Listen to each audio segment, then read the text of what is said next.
Problemado ngayon ang sinasabing tunay na oposisyon sa pamumuno ni ex-senator Laila de Lima sa kanyang minamanok na si Kiko Bamenchel na masyado raw malayo sa naganap na senatorial survey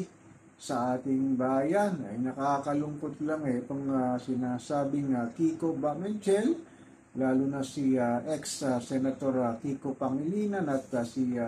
Bam Aquino, yung mga oligarch to at sinasabing wala naman na itulong sa ating bansa nung sila'y naupo na senador. At ito naman daw si Chel Joknay may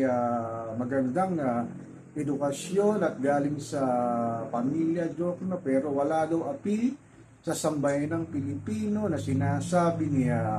Laila de Lima at ni Senadora Lisa Ontiveros.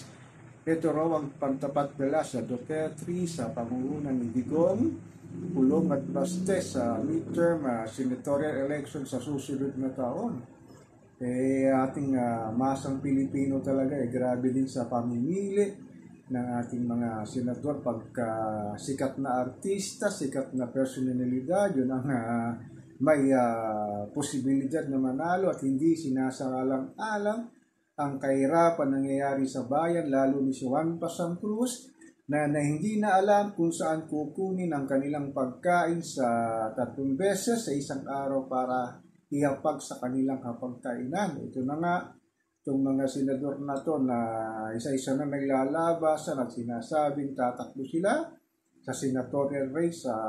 midterm 2025 election. Ngunit si ex-senadora Laila de Lima, hindi pa natin alam kung anong plano niya, kung tatakbo nga sa senatorial list kasama mga posisyon na kanilang minamano o sinasabi ng mga ilang political analysts, baka raw iupo si de Lima na Secretary of Justice sa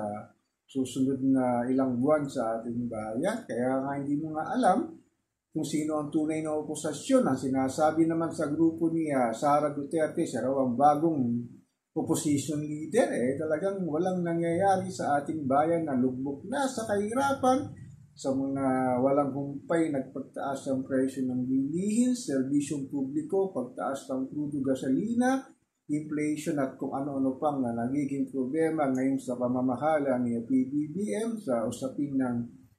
West Philippine Sea, Chat, kung ano-ano pang problema na ang pumapasan ay si Juan Pasang Cruz na talagang hirap na kung anong gagawin sa buhay nila para umangat dahil sa sinasabing sa loob ng 2 taon nagpagupo ni PBBM ay wala daw nangyari sa kanilang buhay. Mahihirap ay lalong naghihirap, ang mayayaman ay lalong yumayaman. Pero medyo critical itong midterm election sa pagpili natin ng mga senador. Sana pumili talaga tayo ng karapat-dapat at hindi lang yung sikat at kilalang personalidad na alam naman natin na nagsisibalikin at naghahangad na maupo sa Senado para sa 12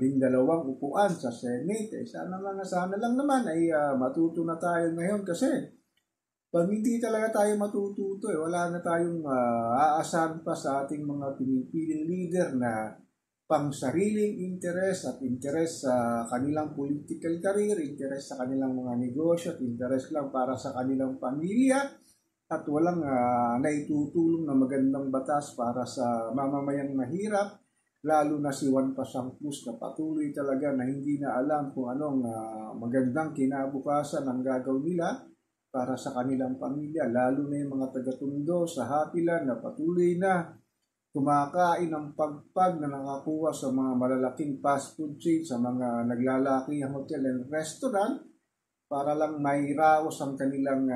kalam ng sikmura. Pero itong mga senador na tatakbo na naman sa midterm election, ito nga sa pangunguna ni Kiko Bamenchel, puro na lang pangako ang bibigay sa taong bayan. Once na naluklok talaga goodbye at magpapasasa sinasabing kanilang pork barrel na ginagamit sa kanilang paglapas-pasok sa Pilipinas, pagpapaaral ng kanilang anak sa labas ng ating bayan. Pero yung may hirap na Pilipino talagang hindi na halos mapag-aral ang kanilang mga anak sa hirap ng pamumuhay, sa taas ng presyo ng pag-aaral dito sa ating bansa. Sana naman tayong mga maralitang Pilipino, lalo na si Juan Pasangkus, ay matuto na tayo kung sino ang ating iluupo sa senatorial race sa midterm election 2025. Ako po si Papa Ken, patuloy po ako magmimiron at magmamartsak sa kaganapan sa ating mahal na inang bayan.